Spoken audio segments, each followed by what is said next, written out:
Guys अच्छा है। कल के एपिसोड में आप देखोगे कि जब कुमेल अपने घर में उदास बैठा होता है तो ऐसे में वहाँ पर माइन भी आ जाता है। माइन कहती है कि तुम मुझसे बात क्यों नहीं कर रहे हो और मिल भी नहीं रहे हो।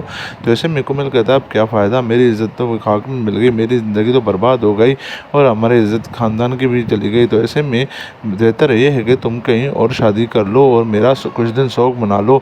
तो ऐसे में माइन कहती है कि क्या मतलब शौक मना लो, मैंने तुमसे प्यार किया है, मैं तुमसे शादी तुमसे ही करूँगी और ये कभी बात नहीं करना कि तुम कहीं और पर शादी कर लो। तो ऐसे में कुमेल कहता है कि कोई फायदा नहीं है, ना ही रास्ता है। ऐसे में माहिन उदास हो जाती है, कुमेल को कहती है कि तुम कान खुलकर सुन लो कि मैं शादी करूंगी तो सिर्फ तुमसे और कहीं नहीं करूंगी। तो ऐसे में कुमेल कहता है कि तुम अपनी ज़िंदगी ख़राब क्यों कर रही हो मेरे साथ शादी करके, मैंने तो अपनी ज़िंदगी ख़राब कर दी है, तबाह कर दी है। तो ऐसे में माइन कहती है कि तुम कान खुलकर सुन लो, मैं शादी करूंगी तो सिर्फ तुमसे, मुझे ज़माने की कोई परवाह नहीं है।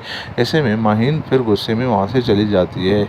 अगले सीन में देखोगे कि तस्किन जब अपनी गाड़ी पर जा रही होती है तो ऐसे में वहाँ पर करमदार उसे रोक लेता है और करमदार तस्किन को कहता है कि मैडम आप मेरी 2 मिनट बात सुन लें फिर आप चली जाना। तो ऐसे में तस्किन कहती है कि मैंने तो केस वापस ले लिया, अब क्या फ़ायदा तुमसे बात करने का। तो ऐसे में करमदार कहता है कि मैडम बस आप मुझसे 2 मिनट सिर्फ बात कर लें।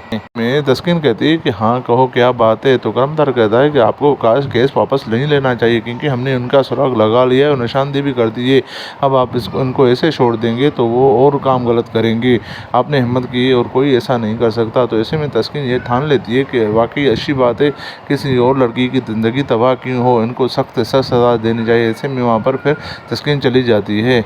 फिर आप अगले सीन में देखोगे कि गदनफर घर में बहुत गुस्से में बैठा होता है क्योंकि उसे पता चल जाता है कि तस्किन ने केस लड़ने का फैसला कर लिया है और वो वापस नहीं लेगी। तो ऐसे में जब तस्किन वहाँ पर आ जाती है वो उसे गदनफर कहता है कि तुम्हें मेरी इज्जत की ज़रा बराबर भी परवाह नहीं है। तो क्या वो तुम ही तस्किन हो जिससे मैंने शादी की थी?